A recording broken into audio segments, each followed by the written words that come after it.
My name is Margaret. I'm 68 years old, and my own son, my only child, tried to have me declared legally incompetent to steal my $2.5 million inheritance.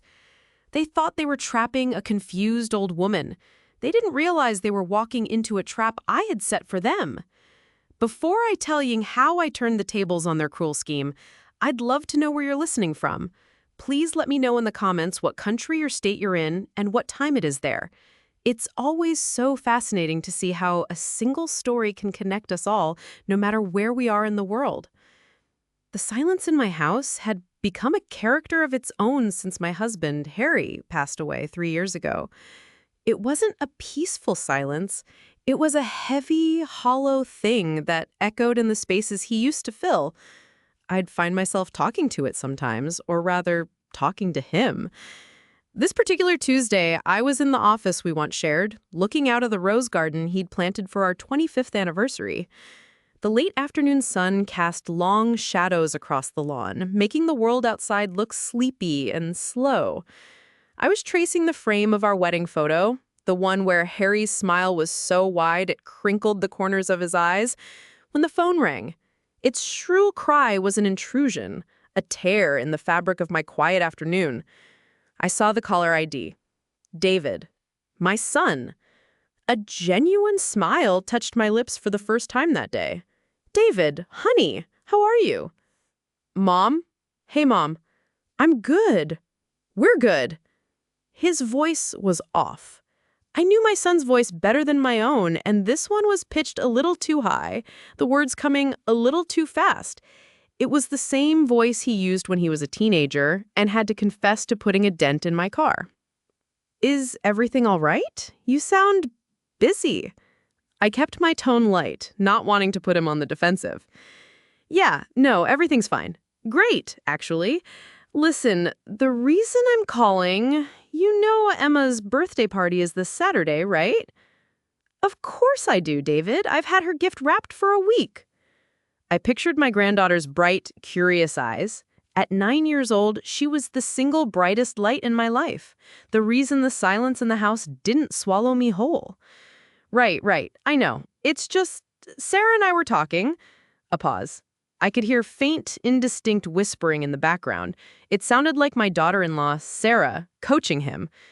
We were thinking, well, we really need to talk about some important family stuff. You know, planning for the future and all that.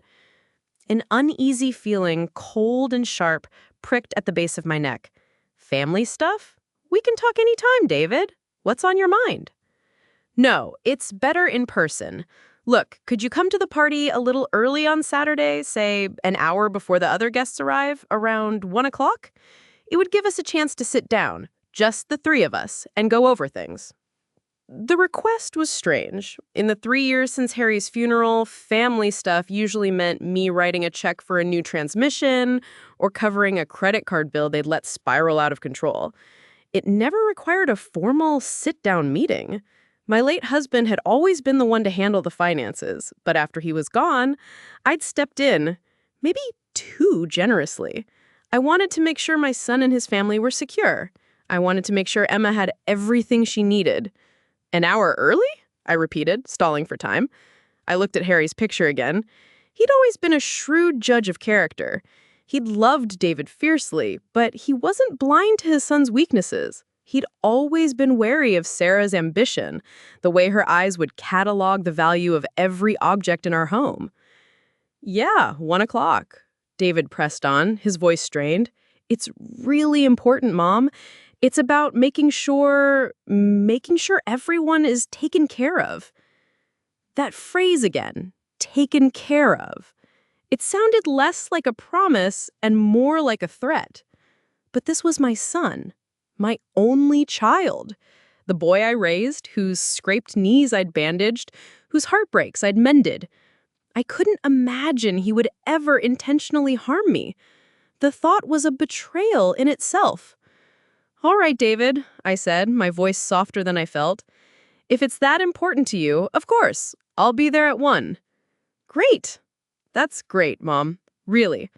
Okay, I gotta go. Sarah needs me. See you on Saturday. The line went dead.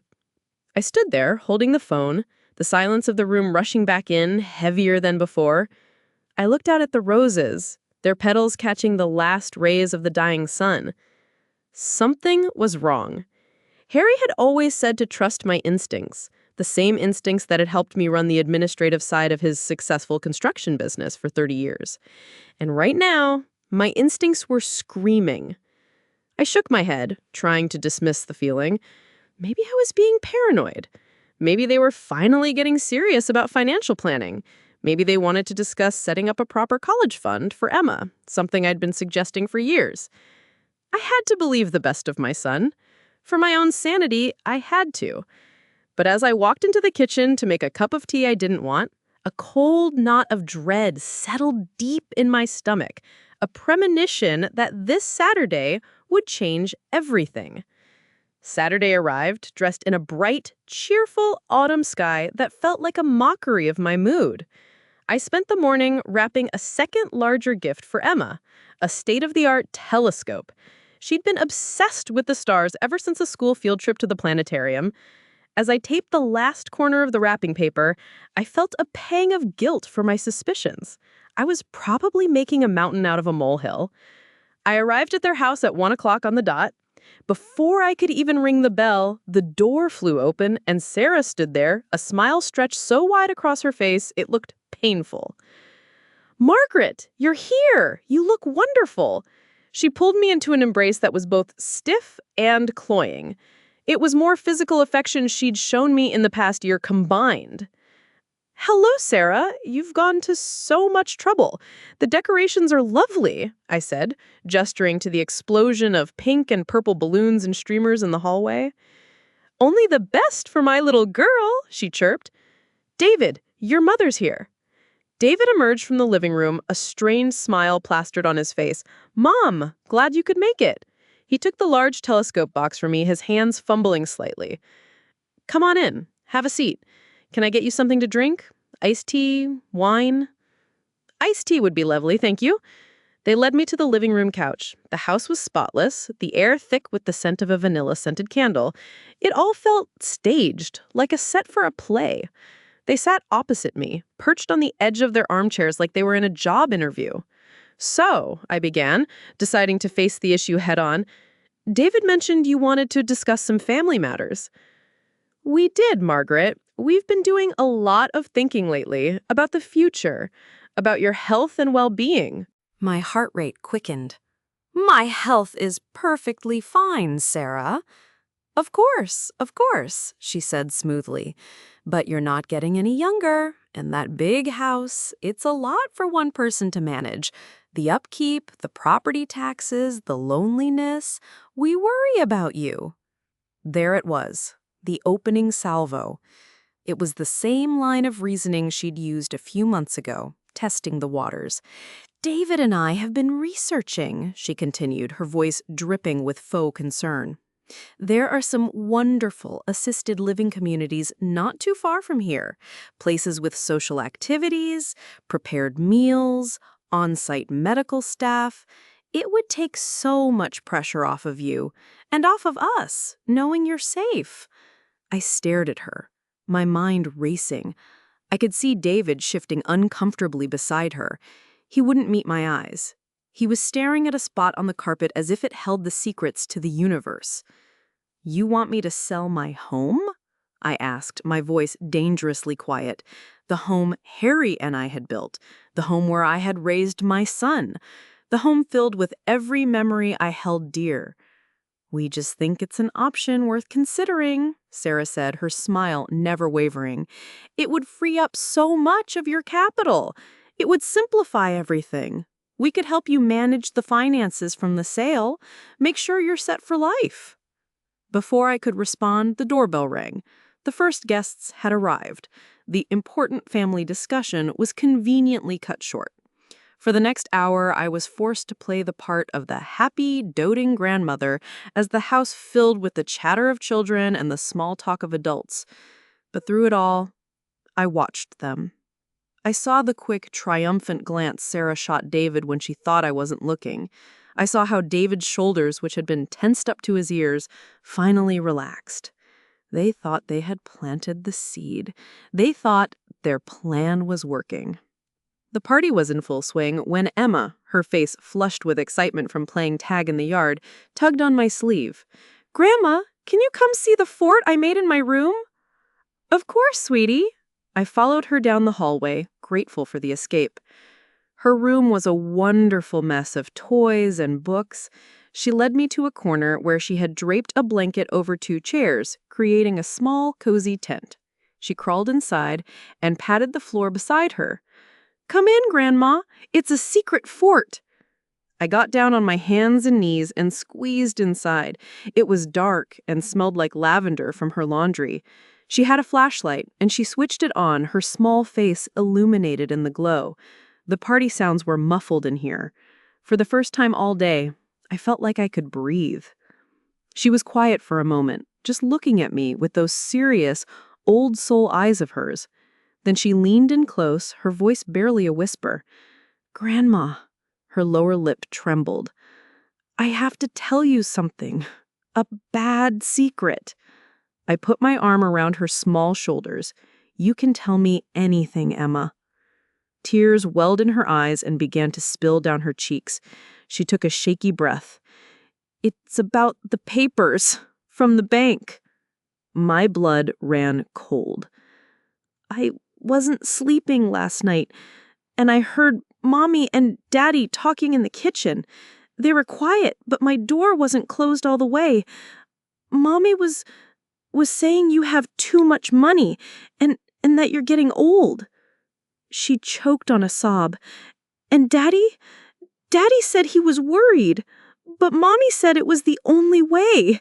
She said the papers from the bank would make it all legal. She said they're going to tell a judge that you're not competent anymore, so they can take the house, so they can take everything." The world tilted on its axis. The air in the tiny fort was suddenly too thick to breathe. It wasn't just about the money. It wasn't just about the house. They were going to strip me of my dignity, my autonomy. They were going to paint me as a senile old woman, lock away my life's work, and erase me, all while I was still living and breathing. The sheer, calculated cruelty of it stole the air from my lungs. Emma was looking at me, her face a mask of fear and guilt. "Grandma, they're going to do it after the party. I heard them.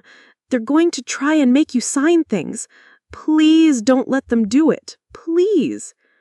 In that moment, something inside me broke, and in its place, something hard and sharp and forged in 40 years of love and loss and resilience took root.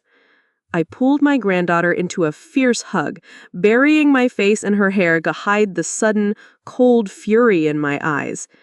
"Thank you for telling me, my brave, brave girl," I whispered. "You did the right thing.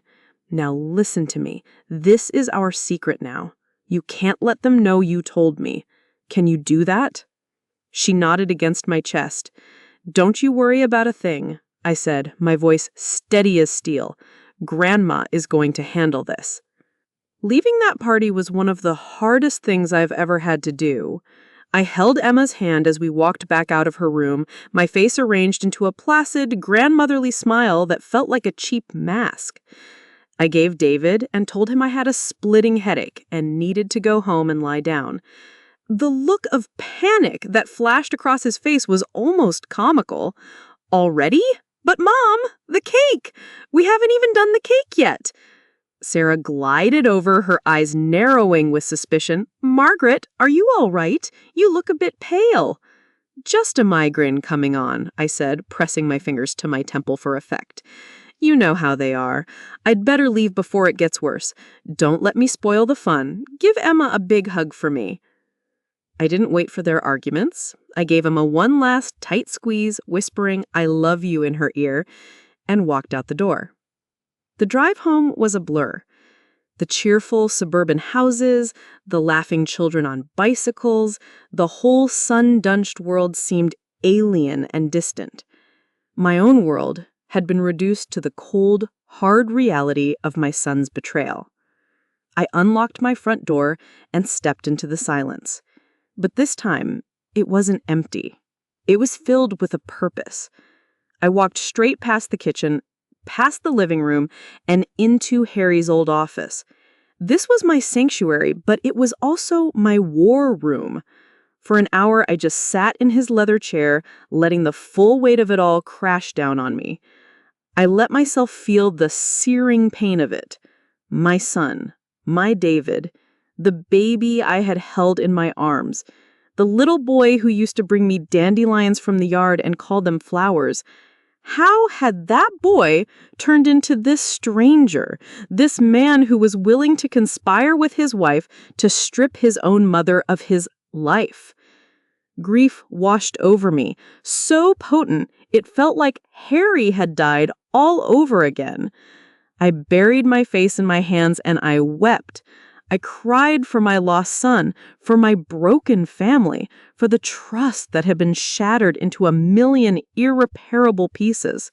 I cried until there were no tears left, only a raw, hollow ache in my chest. When the tears subsided, I looked up. My gaze fell on the portrait of Harry that hung on the wall opposite the desk. It was from the year he'd been named Small Businessman of the Year by the Chamber of Commerce. He looked so proud, so strong. I could almost hear his voice, a low rumble in the quiet room. He'd had a favorite saying, one he'd used in business and in life. Don't get mad, Maggie. Get smart. And just like that, the grief receded. And in its place, a cold, crystalline clarity began to form. He was right. Crying wouldn't change a thing. Feeling sorry for myself was a luxury I couldn't afford. They had made a plan. Now I had to make a better one. My mind, which had felt foggy with shock and pain, began to clear. The instincts that had lain dormant for 3 years, the skills I'd honed as a business manager, began to stir. I wasn't just a grieving widow or a doting grandmother. I was Margaret Price, the woman who had managed the books for a multi-million-dollar company, the woman who could spot a padded invoice or a bad contract from a mile away. And my son and his wife had just made the fatal mistake of underestimating me.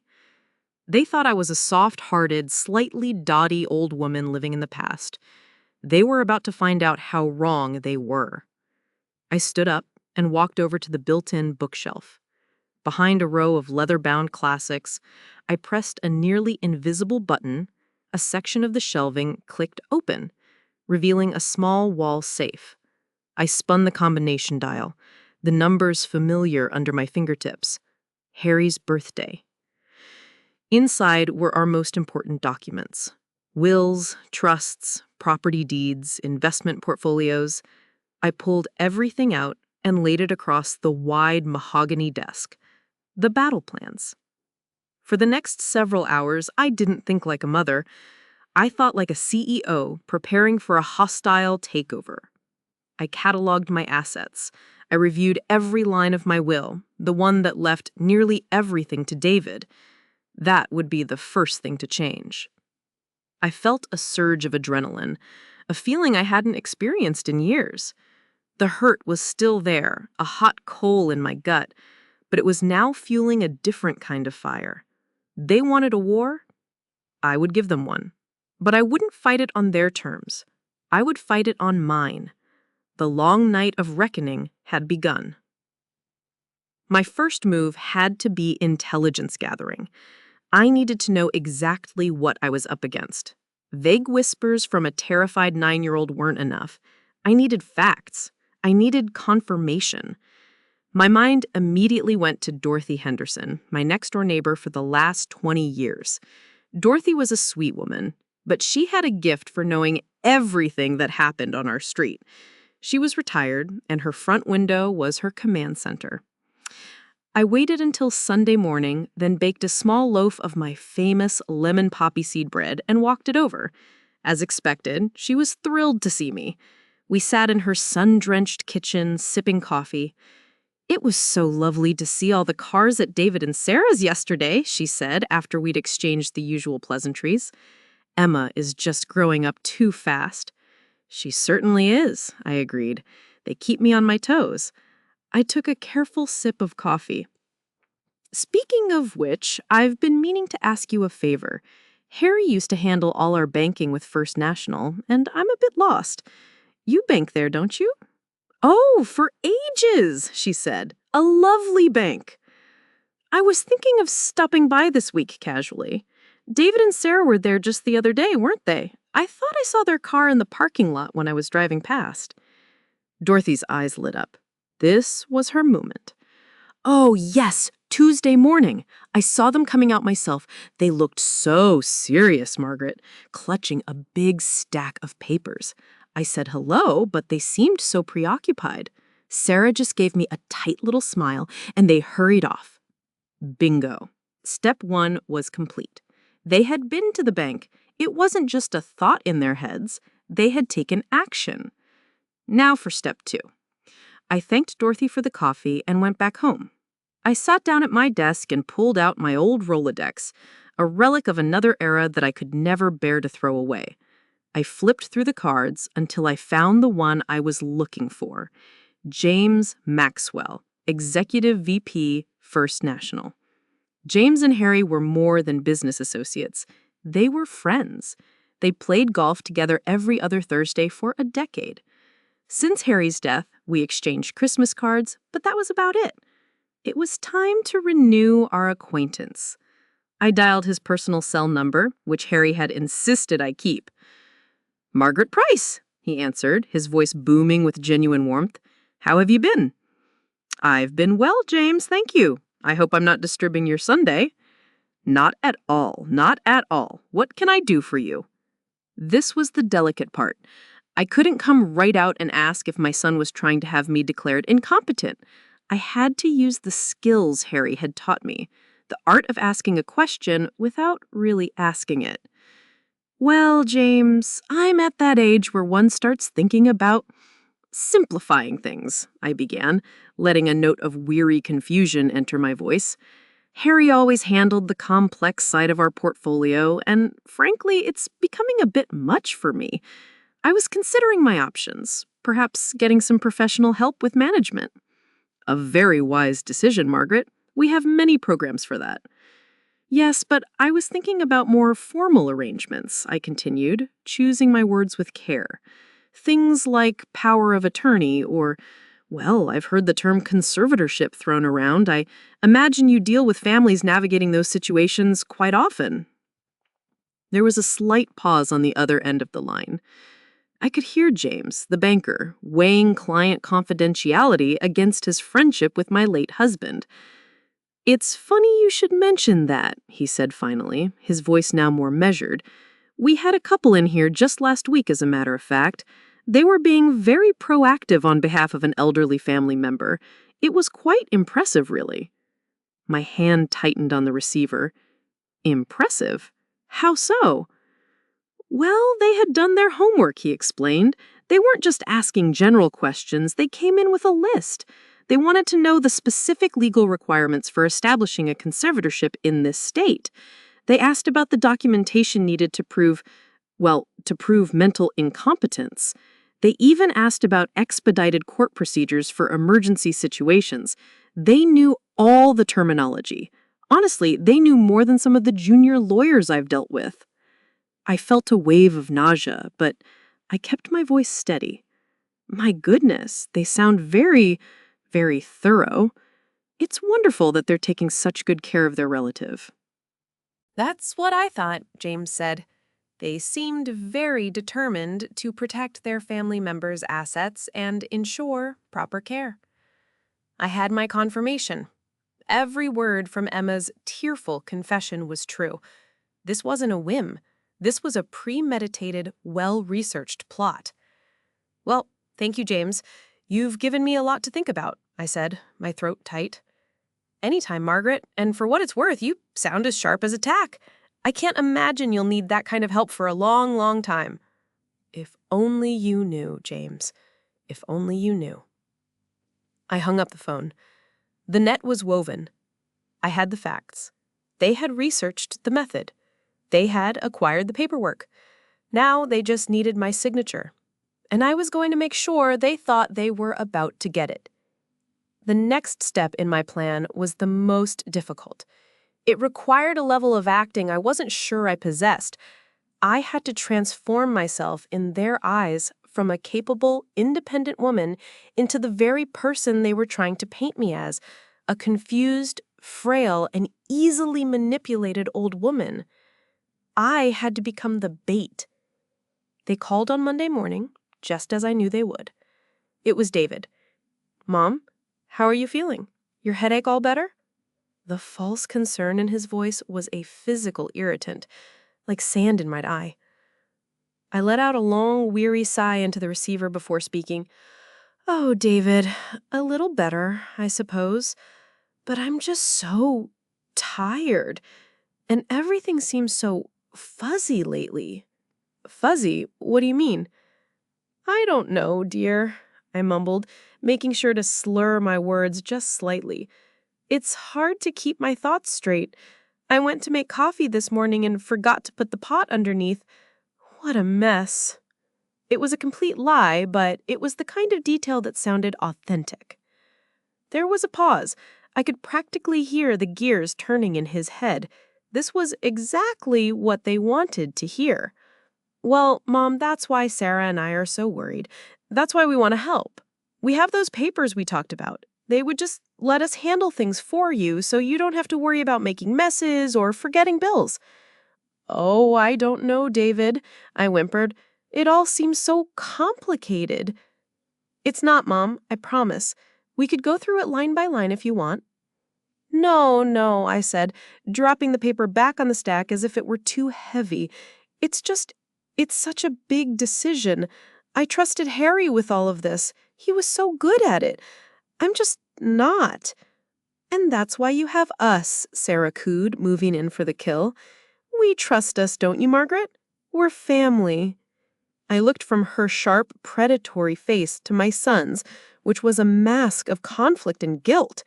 In that moment, a flicker of something real crossed his face. He reached out a hand as if to touch my arm, a gesture of genuine concern, before pulling it back. He saw the frail woman I was pretending to be and a piece of the real David, the son I had raised, felt a pang of remorse. My own heart ached at that flicker of humanity. It made what I had to do both harder and more necessary. He was still in there somewhere, buried under a mountain of debt and his wife's ambition. I took a deep, shaky breath. "Of course I trust you, dears. You're my family." I looked at the papers, then back at them. "But could I sleep on it? Just one night? My head is just so fuzzy today. I want to be clear when I sign something so important. I'll be much better tomorrow." Sarah's smile tightened almost imperceptibly. A delay. It wasn't in her plan. But David jumped in. "Of course, Mom, that's a great idea. We don't want to rush you." He shot a warning look at Sarah. "Fine," she said, her voice a little clipped. "We'll come back tomorrow morning, 10 o'clock. We can get it all signed and settled then."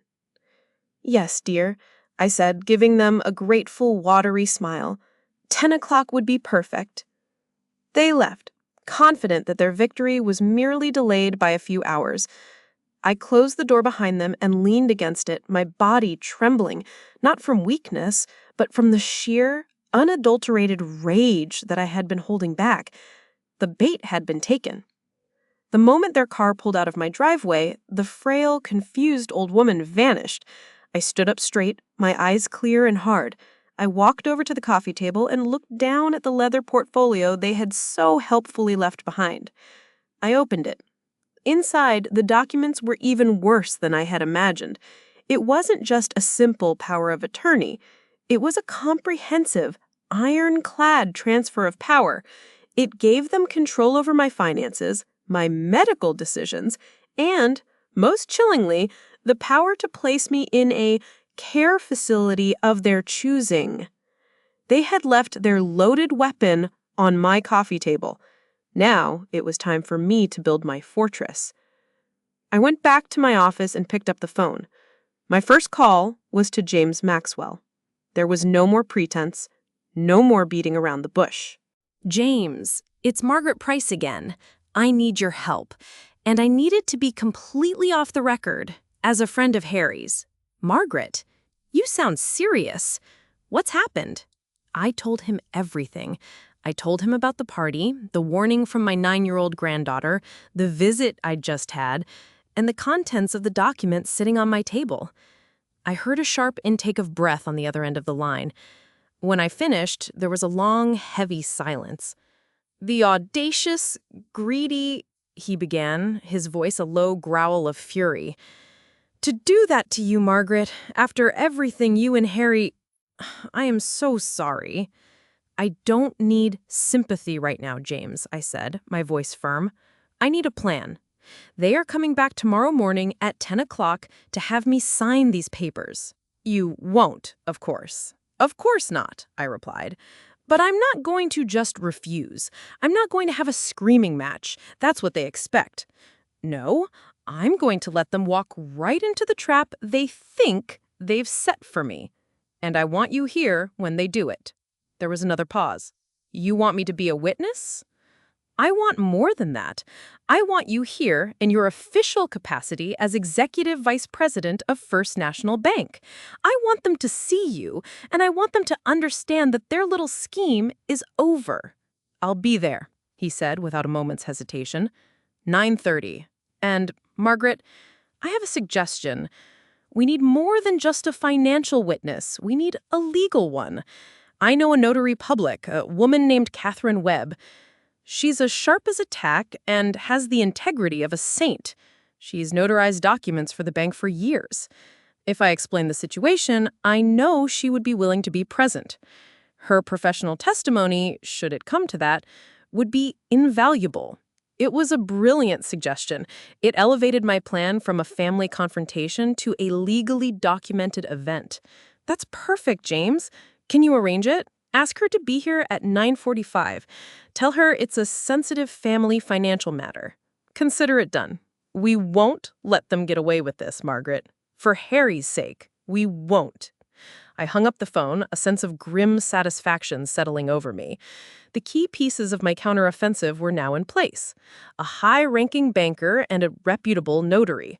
My son and his wife were expecting to corner a sheep. They were about to find themselves in a cage with a lioness. And 2 very professional zookeepers. That evening, I did something I hadn't done in years. I went into Harry's closet and pulled out one of my old business suits, a charcoal gray wool suit with a sharp tailored jacket. I had worn it to countless board meetings. It was my armor. I hung it on the back of my door, ready for the morning. I didn't sleep much that night. I sat at my desk, the damning portfolio on one side, my own financial records on the other. I went over their plan, their likely arguments, their potential reactions. I prepared my own talking points, my own evidence. I was preparing for the most important negotiation of my life. The stakes weren't just a business deal. They were my freedom, my dignity, and the future of the granddaughter who had so bravely saved me. I wasn't just fighting for myself. I was fighting for Emma, and I had no intention of losing. Monday morning dawned gray and cold, but inside my house, the atmosphere was electric. I was dressed in my charcoal gray suit, feeling the familiar weight of the tailored wool on my shoulders like a suit of armor. I'd had my hair done the day before, a quiet act of defiance. When I looked in the mirror, I didn't see a frail old woman. I saw Margaret Price, ready for battle. At 9:30 sharp, James Maxwell arrived, his face grim and resolute. He carried a banker's portfolio that lent an air of officialdom to the proceedings. We sat in my office, not making small talk, just sharing a silent understanding. This was more than business. This was about justice. At 9:45, Catherine Webb knocked. She was a woman in her 50s with intelligent, no-nonsense eyes and an air of quiet competence. James introduced us, and I explained briefly that I was about to have a difficult financial discussion with my family, and I wanted a professional notary present to witness the proceedings and any documents that might be discussed. She simply nodded, her expression revealing nothing, and set up her notary journal and seal on a small side table. The stage was set. At 10 o'clock on the dot, my doorbell rang. I took a deep breath and opened it myself. David and Sarah stood on the porch, their faces radiating confident anticipation. Sarah was holding the leather portfolio. "Good morning, Margaret. Ready to get this all settled?" "Good morning," I said, my voice even and calm. "Please come in. We'll be using the office." I led them down the hall. The moment they stepped into the office and saw James and Catherine, they froze. I saw a flicker of pure panic in David's eyes. He looked at me, then at the two strangers, his face paling. Sarah, however, recovered with astonishing speed. Her mind was quicker, more devious. She immediately tried to absorb the new reality and spin it to her advantage. "Oh, how wonderful!" she exclaimed, her voice a little too loud. "You've brought your advisors, Margaret. That's so responsible of you. We were hoping you would. We want this to be completely transparent. We want everyone to be on the same page about what's best for you." "Yes, transparency is exactly what I'm aiming for today," I said, gesturing to the two chairs opposite my desk. "Please sit down." They sat. David looked as if he was facing a firing squad. Sarah, on the other hand, arranged herself in her chair and opened her portfolio on her lap, all business. She was still playing her part, still believing she could control the narrative. "Dad, you sound much better today," he mumbled, trying to fill the tense silence. "I am my old self. That's been the problem all along, hasn't it? You were counting on me not being myself." The color drained from David's face completely. "Mom, what plan? We're just trying to help you." "Help me?" I let out a short, sharp laugh that held no humor. "Let's stop the charade, shall we? I know about your little visit to James's bank last Tuesday. I know you weren't there to discuss your own finances. You were there to learn about guardianship procedures. You were there to ask very specific questions about how to have me declared mentally incompetent." The silence in the room was absolute. It was so quiet I could hear the frantic ticking of the grandfather clock in the hall. David looked as if he had been physically struck. Sarah's carefully constructed mask of concern finally cracked, revealing the cold, hard fury beneath. She had underestimated her opponent, and her final act was about to come to a swift and brutal end. Sarah was the first to find her voice, and it was sharp as broken glass. "That's a ridiculous accusation, Margaret. You're confused. We went to the bank to discuss refinancing our mortgage." She shot a venomous glare at James. "I can't imagine why your employee would be discussing our private appointment with you." "James is not just my banker, Sarah. He was my husband's best friend," I said, my voice cold and level. "And he is here today as my friend.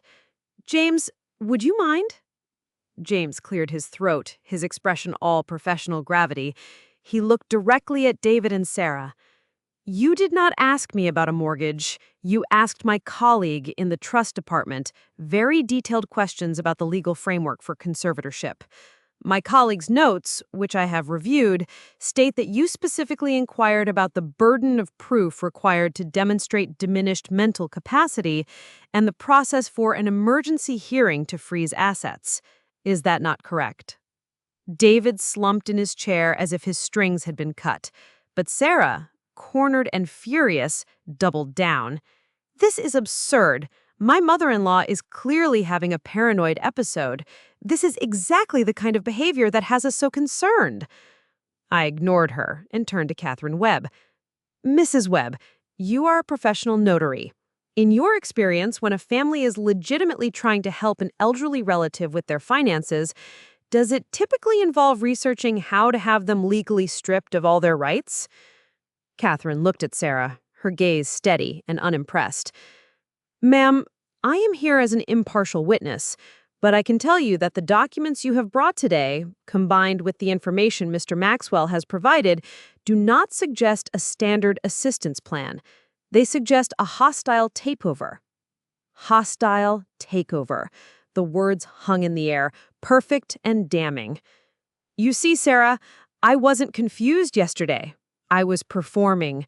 I was giving you exactly what you wanted to see so that you would walk into this room this morning with all of your confidence and all of your evidence. The only problem is the evidence is not against me. It's against you. I opened my desk drawer and pulled out a thick file folder. I slid it across the desk towards them. What you have there is your plan. What I have here are the facts. David flinched, as if the folder were a snake. Sarah stared at it, her jaw tight. This file contains records of 247 separate financial transactions over the past 3 years. It totals just over $70,000 in direct support I have provided to you. Every mortgage payment you forgot you owed. Every car repair that was an emergency. Every credit card bill and every single tuition payment for Emma's private school. I paid for it all because I thought I was helping my family. But I see now it wasn't help. It was conditioning. You were training me to say yes, making me the endless source of funds until you decided it would be easier to just take the bank instead of asking for withdrawals. Those were legitimate family expenses, Sarah snapped. And I paid them gladly, I retorted, my voice rising for the first time. But family doesn't repay that generosity by plotting to have their benefactor thrown into an institution. My voice dropped again, becoming icy. Which brings me to the real reason for all this desperation. I looked at my son, whose face was buried in his hands. David, look at me. Slowly, painfully, he raised his head. His eyes were red-rimmed and full of despair, so profound it almost made me pity him. Almost. You didn't just do this for money, son. It's about fear. I also did some research. It wasn't hard to find the public records of that tech startup you were so proud of. The business that failed 6 months ago, the one you never told me about, the personal loans you guaranteed. How much is it, David? 200,000? 300,000? Is that the price for my freedom? A strangled sob escaped his lips. He couldn't speak. He just shook his head, a gesture of complete and utter defeat. Sarah stood up abruptly, her chair scraping against the hardwood floor. You have no right. You sit here in this big house with all your money you didn't even earn. Harry earned it. You don't know what it's like out there. I know exactly what it's like. I was there with Harry when we had nothing. I kept the books, I managed the payroll, I negotiated with suppliers while I was raising the very son you have corrupted. I earned every single penny of my $2.5 million estate, and you will not touch another cent of it. The room fell into a stunned silence. They had never known the true extent of my worth. They saw the house, the comfortable lifestyle, but they had no idea of the investments, the rental properties, the carefully managed portfolio I had built upon Harry's legacy. They had tried to rob a queen, thinking she was just a pawn. The air in the office was thick with the wreckage of their scheme. David was still weeping silently, a broken man. Sarah stood frozen, her face a mask of disbelief and incandescent rage. The realization that she had not only failed, but had so spectacularly miscalculated seemed to have short-circuited her brain. I sat back down behind my desk. The anger had passed, leaving behind a cold, hard sense of purpose. I was no longer a victim reacting to their plot. I was the judge about to deliver their sentence. You asked what happens now, David, I said, my voice quiet, but carrying the weight of finality. He looked up, his face blotchy and ravaged with shame. Now we discuss consequences. I reached into another drawer and pulled out a second, slimmer file folder. This one contained a single, freshly printed document. I pushed it to the center of the desk. What is that? Sarah whispered, her voice hoarse. That, I said, is my new last and will testament. I had my lawyer draft it yesterday afternoon. I used the keyword lawyer deliberately, a final twist of the knife to show them how many steps ahead of them I had been. I looked at Catherine Webb. Mrs. Webb, You are a professional notary. Catherine Webb, you are a professional notary. In your experience, when a family is legitimately trying to help an elderly relative with their finances, does it typically involve researching how to have them legally stripped of all their rights? Catherine looked at Sarah, her gaze steady and unimpressed. James had agreed to be the second witness. James nodded grimly, picking up the document to review it. You can't, David croaked. Mom, please. We made a mistake, a terrible, horrible mistake. But we can fix this. We can go to counseling. I can get a second job. Please don't do this. The time for fixing this was before you decided to treat your mother like a problem to be disposed of, I said, my heart feeling like a block of ice. The trust is broken, David, completely. And a broken trust, like a broken vase, can never be made whole again. You can glue the pieces together, but the cracks will always show. James finished his review and looked up. The terms are quite specific, Margaret. They are, I confirmed. I turned my attention back to my son and his wife. My entire estate, including this house, the investments, and the rental properties, will be placed into an irrevocable educational trust. The sole beneficiary of that trust is my granddaughter, Emma Price. Sarah let out a sound that was half gasp, half sob. For Emma? But she's a child. What about us? We're your family. You proved today that you are not family I can trust with my legacy, I stated flatly. The trust will be managed by a professional trustee with James acting as an advisor. It will provide for Emma's complete college education at any university she chooses. It will cover graduate school, should she choose to pursue it. And when she turns 25, the remaining funds will be released to her to use as a down payment on a house or to start her own business. It is her college fund, her future, her life, all secured and protected from the greed and incompetence of her parents. I let the words sink in, each one a nail in the coffin of their hopes. As for you two, you get nothing, not a single dime of my inheritance. You will be removed as beneficiaries from my life insurance policies. Your names will be stricken from my will as if you never existed. But how are we supposed to live? Sarah cried, the final shred of her composure gone. The mortgage, the car payments, our entire salary from David's job doesn't cover it all. You can't just cut us off. I can, and I am. You will live the same way millions of other families do, through honest work and responsible budgeting. You are both adults with college degrees. It's time you acted like it. I suggest you put this house on the market immediately. You can no longer afford it. I picked up a pen from my desk. Now, I believe I have a document to sign. I signed the new will with a firm, steady hand. My signature, which they had tried to steal, was now the instrument of their downfall. James signed as the first witness. Then I slid the document over to Catherine.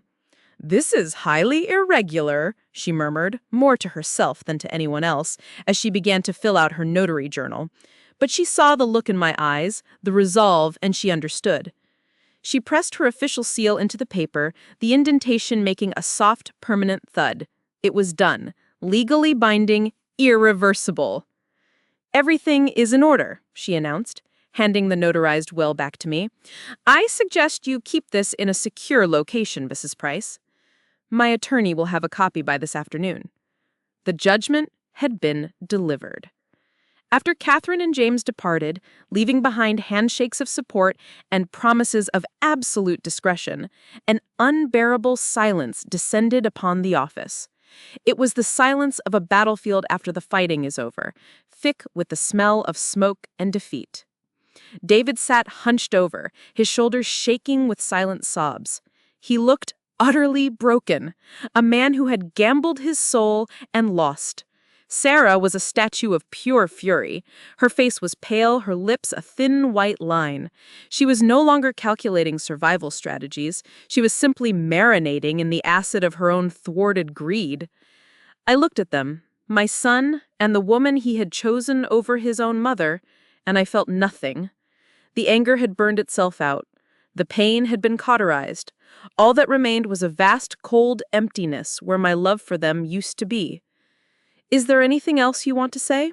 I asked, my voice devoid of emotion. For the first time since the revelation began, David looked me in the eye. His were filled with a misery so complete it was almost pitiful. "I'm sorry, Mom," he whispered, his voice cracking. I know that doesn't fix anything, but I'm so sorry." The words were cheap. They were the words of a child caught with his hand in the cookie jar, sorry not for the act itself, but for being caught. Mary, notably, said nothing.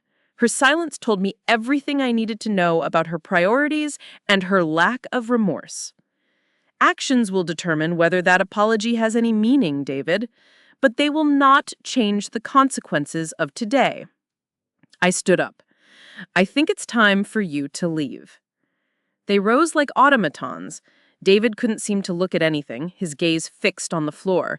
But Sarah shot me one last look of pure, unadulterated hatred. If looks could kill, I would have been dead on the floor of my own office. It confirmed what I already knew. She regretted nothing but her failure. I wondered briefly if their marriage, built on a foundation of shared greed, could survive a disaster of this magnitude. The word divorce hung unspoken in the air between them. As they reached the office door, I stopped them one last time. "David." He turned, his face a ruin. I walked over to my desk and picked up a small, white business card. I held it out to him. He stared at it, uncomprehending. "What is it?" he asked. "It's the contact information for a non-profit credit counseling service. They help people consolidate debt and create workable budgets. They can help you figure out how to live within your means. It's the last piece of help you will ever get from me." He flinched, but he took the card. It was a final, cold gesture. It wasn't an olive branch. It was a life raft thrown to a man I had just pushed overboard. It was a mother's final, painful act of tough love. He and Sarah walked out of my house without another word.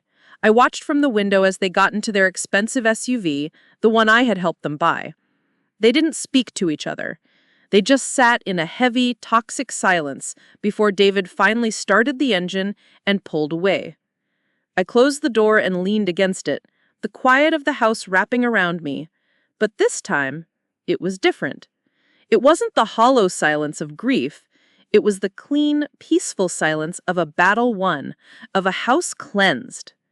It was the silence of a new beginning. I had lost a son, but I had reclaimed myself. 3 weeks later, the world had shifted.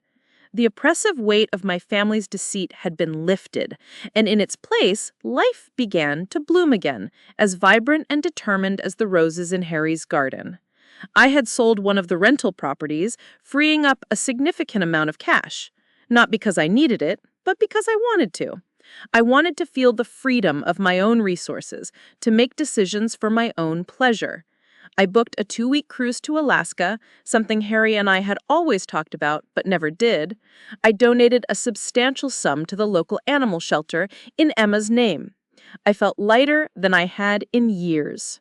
The biggest change, however, was in my relationship with Emma. With the toxic influence of her parents' plotting removed, our bond flourished. Her mother and father, now struggling to make ends meet and facing the daunting reality of their debts, had little time for her. Their house, I heard through the grapevine, was on the market. They were forced to be a team, but it was a team forged in desperation, not love. So Emma spent most of her time with me. After school, she would come to my house and we would do homework at the kitchen table, bake cookies, or work in the garden. The house was no longer silent. It was filled with her laughter. One sunny afternoon, we were sitting on the back porch, looking through college brochures I had ordered online. It was ridiculously early, of course, but I wanted her to see her future laid out before her, a tangible, glittering promise. "This one has a great veterinary school, Grandma," she said, pointing to a picture of a sprawling, ivy-covered campus, "but it looks really expensive." We don't have to worry about expensive, sweetie, I said, stroking her hair. We only have to worry about the best. She looked up at me, her young face serious. Mommy and Daddy are fighting a lot. I know, honey. They're going through a very difficult time. They made some very bad choices. Are you still mad at them? She asked. I thought for a moment. I'm not mad anymore, I said truthfully. Madness is a hot, loud emotion. What I feel now is quiet. It's a sadness for the son I lost, but I can't let their choices poison our lives, yours or mine. I took her small hands in mine. That's why I made sure your future is safe. No matter what happens with them, you will have every opportunity in the world. You are going to grow up to be a strong, smart, independent woman, and you will never have to depend on anyone for your security. Her eyes brightened. Like you, Grandma? Yes, honey, I smiled. Just like me. In that moment, looking at my granddaughter, the spitting image of her grandmother with Harry's determined chin, I knew I had made the right decision. I hadn't just protected my assets, I had protected her future. I had broken a cycle of dependency and greed. I had shown her what true strength looked like. It wasn't about money or power over others. It was about self-respect, integrity, and the courage to protect the people you love, even if it means cutting out a piece of your own heart to do it. The sun was setting, painting the sky in shades of orange and pink. We sat there together, 2 generations of Price women planning a future that was bright and full of promise, a future we would build together. Before we go, I want to thank you for listening to my story. It wasn't easy to share, but I believe in the power of telling our truths. So many of us, especially women, are taught to be peacemakers, to sacrifice our own needs for the sake of family. But my story is a reminder that there is a line. True strength lies in knowing when to draw that line to protect your dignity and your worth. This story is mine, but I know parts of it might resonate with you. Have you ever felt your kindness was taken for weakness? Have you ever had to make a difficult choice to stand up for yourself against the people you were supposed to trust the most? Please, share your thoughts in the comments below. Your stories and your wisdom matter. Thank you for listening.